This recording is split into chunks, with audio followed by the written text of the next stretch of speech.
There are stories we find buried not in books but in the hush between the trees and the sigh of the wind across moors cloaked in heather, or in the flicker of a fire that burns in a ring of stones where no modern hand has set it, but a tapestry of tribes, each like a leaf on an ancient ochnique in shape, yet bound by root. A people so widespread, so artistically vibrant, so fearlessly defiant in the face of empire, chose not to write themselves into history. Some say they feared that writing would steal the soul of a word. Others say they're Druids, keepers of memory. The rivers had names that pulsed with spirit. The hills held sleeping giants. And in every tree, especially the ancient yew and the steadfast oak, there dwelled something watching, something older than man. They carved faces into their stone, not to represent kings, but to give form to the unseen, gods of thunder, of the hunt, of birth and decay. Their world was not divided into heaven and earth, but intertwined. What if their legacy was not in what they built, but in what they awakened in trees, in rivers, in dreams? For when one listens closely to the land, sometimes ... it speaks back, and the voice one hears may not be the wind, but something older, something Celtic.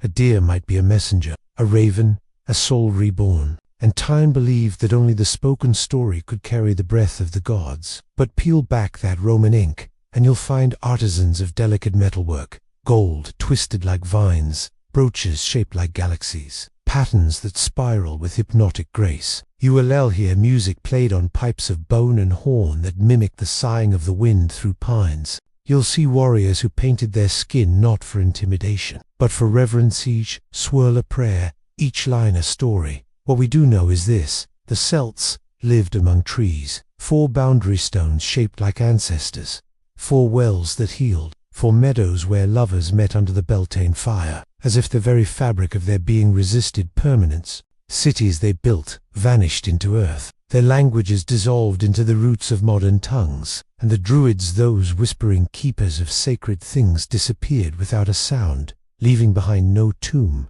no tablet, only echoes. And when they died, they believed not in ends, but in spirals, life folding back into itself, like a fern, or the path of stars overhead, not just physically, but spiritually. Their lives were rooted in groves and glades, in rituals beneath oaks, where the stars served as witness and the moon as priestess. From the highlands of Scotland to the green hills of Galicia, from the Black Forest to the banks of the Danube, they wandered, warred, and worshipped. Not priests of marble and gold, but Druids, cloaked in wool and shadow, murmuring in a tongue that has not echoed for 2,000 years. In their eyes is memory vast, unwritten memory passed from mouth to ear across generations. One speaks of a boar with silver tusks, guardian of the sacred spring. Another tells of the salmon that swam in the river of wisdom, its scales inscribed with runes only the worthy may read. These are not mere stories. They are maps of the soul, of the land, of time itself. And though the Romans recorded their battles and the Greeks speculated on their gods, the Celts themselves left no parchments, no scrolls. Their truths, like mist, refused to be held. The Celtius, such a story, not a chapter in a history book, but a forgotten melody, a fading light in the misty morning of Europe's memory. No written word remains to trace their journey across the continent, and yet their presence lingers, in stone, in silence, in song. The Celts, or Celtoi, as whispered by the Greeks, were not one people.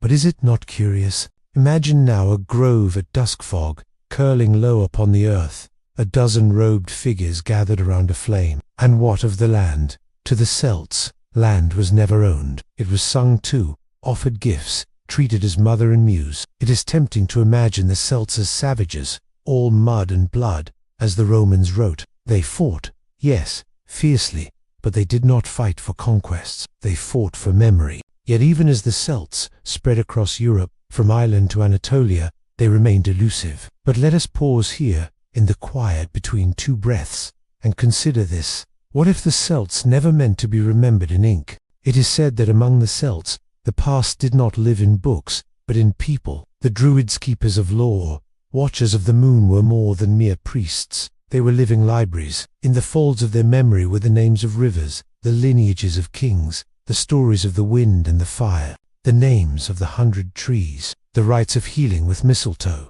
the stars that guided travelers home, the songs that stirred storms or summoned peace. These were not lessons, they were inheritances. They did not speak often, but when they did, the land itself seemed to hush. Kings bowed to them, warriors knelt, not from fear, but from reverence. For it was the Druids who carried time. It was the Druids who could call back the names of the dead and send forth the prayers of the unborn. Each word they uttered was an incantation. Each silence between words was sacred. And those who wished to become a Druid, they studied for 20 winters, not to read. There, they learned not only how to speak with the gods, but how to listen to stones. The Celts believed that everything remembered. They simply stepped into the mists between this world and the next, walking until time forgot them. Sometimes, on the edge of dawn, shepherds would see a figure in white, standing among the stones, lips moving in a language no longer spoken, eyes glistening with stars. A hill remembers the battle once fought upon it. A stone remembers the first hand that placed it. Even silence, they believed, was a form of memory. But to remember, imagine that.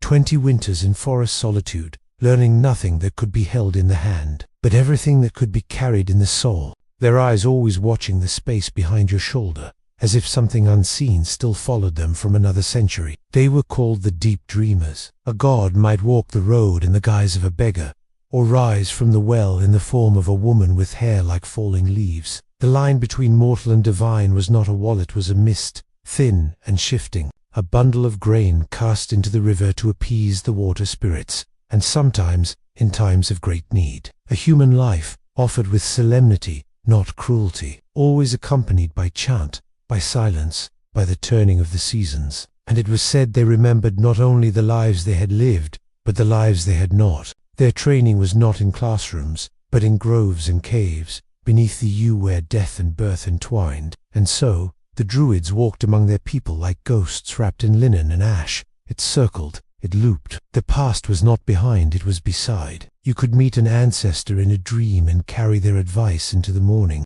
You could visit a place for the first time and feel as though your feet had trodden it before. But there was another side to them, a darker one. All things returned, spiraled, whispered back into being. For memory is not only a blessing, it is also a burden. Some Druids walked too long among the shadows of the past and returned, changed, their hair white, though they were young. In hushed tales passed around hearths, it was whispered that some Druids did not die. Perhaps these were just stories to frighten children. But then again, the Celts believed that stories were the bones of truth, wrapped in flesh, soft enough to swallow. And what of their rituals? The ones the Romans feared and twisted in ink. Yes, there were sacrifices, though not as Rome described. A deer, its breath thanked before it fell. These rites were not acts of savagery. They were conversations with the divine. To the Celts, the gods were not distant beings, and they were intimate, immediate, often unpredictable. In this world woven of myth and memory, even time did not flow as we know it. That was the Celtic view of existence.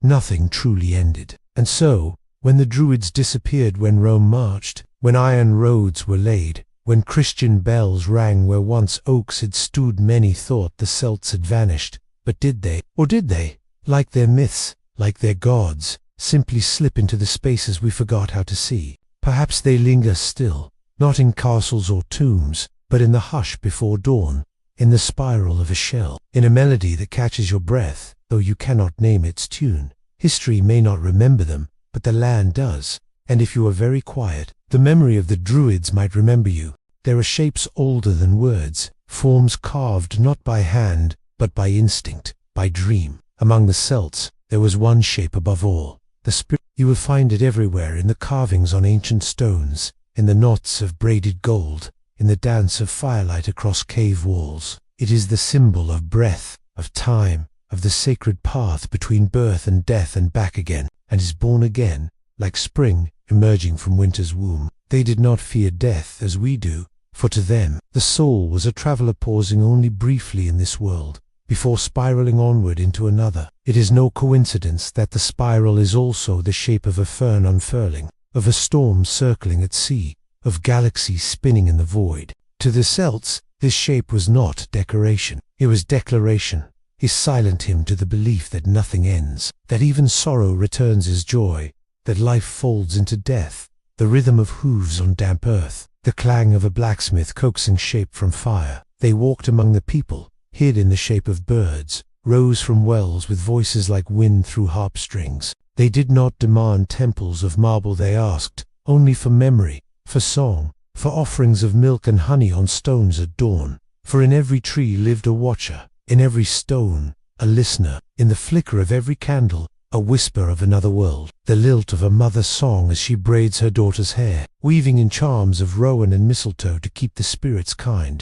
At Samhain, the line between the living and the dead was said to blur, and those who had passed might walk beside you, silent and unseen. It was not a night of terror, but of reunion, a time to leave food at the door, candles in the windows, and names whispered into the wind. They listened to their elders tell tales of the Dogda, the great father of plenty, with his cauldron that never emptied, of Brigid, the flame-haired goddess of healing and poetry, whose touch could bless both sword and newborn alike. In the hush of the hearth, in the crackle of flame, in the rhythm of the voice that rose and fell like tide, truth was not a matter of fact, but a feeling, of the Morrigan who flew over battlefields as a raven, choosing which warrior would fall and which would rise again. A bowl of oats sweetened with wild berries, a harp plucked beside a stream, the laughter of children chasing sunbeams through the grass. Even sorrow was sacred, a mother weeping into the earth, a warrior mourning beside a fallen friend. These, too, were offerings, for in every tear was a reflection of the sky, and the gods were always watching. To them, the soul recognized its pair across lifetimes, two spirits, meeting again and again in different bodies, drawn to one another like rivers finding the sea. Lovers carved their names into stone, not for others to read, but for time itself to witness. But two stories. But what of their daily lives, these spiral dreamers of old? A woman who became a swan and flew for 100 years. A boy who slept in the roots of a tree and awoke with oak in his bones. A connection as ancient and winding as the spiral carved into a hillside long before Rome was dreamt of. Inside, the hearth was the center. The fire always kept burning, not merely for warmth, but as a beacon for the ancestors. It was said that to let the fire die was to forget those who came before. Let us walk with them. In a village where rooftops are thatched with straw and smoke rises in soft ribbons, the morning begins, not with alarm, but with rhythm. Their homes were round, like the spiral, no corners to trap bad luck, no sharp edges for sorrow to linger. Children learned not from chalkboards, but from shadow and flame. These gods were not distant ideals, they were family. And so, the people gave their stories to the fire, their prayers to the rivers, their gratitude to the trees. When the seasons turned,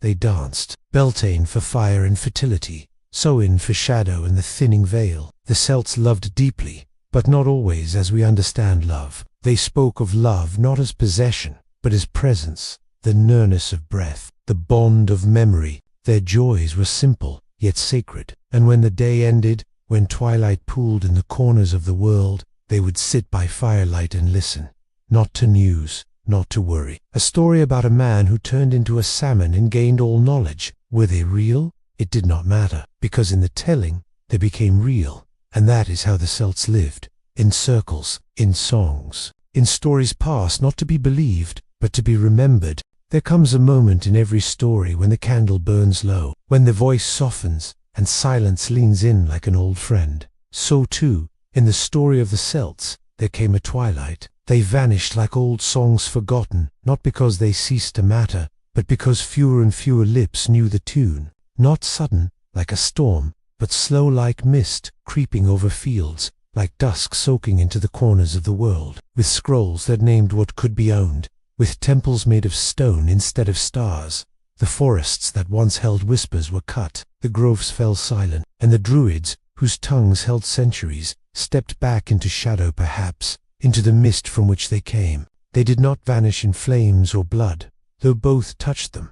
Rome came, with its roads and law and logic. Then came the bells, Christian bells, golden and sure. Their chimes rang through valleys once sacred, over hills once haunted by gods, with names too wild to be tamed. Brigid, the goddess of fire and healing, became Saint Brigita, flame still lit, her healing hands unchanged. The rivers kept their names, the trees still knew. The old rituals were called pagan, the old stories, myths, and the spiral was straightened, the circle broken, But they did not fight this change with sword or flame. That was never their way. Instead, they folded themselves into the land, in the flight of birds before rain, in the path you walk, when lost, that somehow leads you home. Perhaps the Celts knew something we forgot, that to last forever, one must learn how to disappear. They became the stone in the wall, the root underfoot, the face hidden in the curve of a hill. Their gods slipped into the cracks between saints, and so they survived. Not in cities or statues, but in memory carried on wind, in lullabies sung without knowing why, in symbols carved without knowing what they mean. The spiral never left, a song without lyrics, yet full of meaning. You can still find it in the curl of a child's hair, to become part of the silence, to let go of permanence, and trust instead in the turning of the world. So now, in the quiet, I ask you this.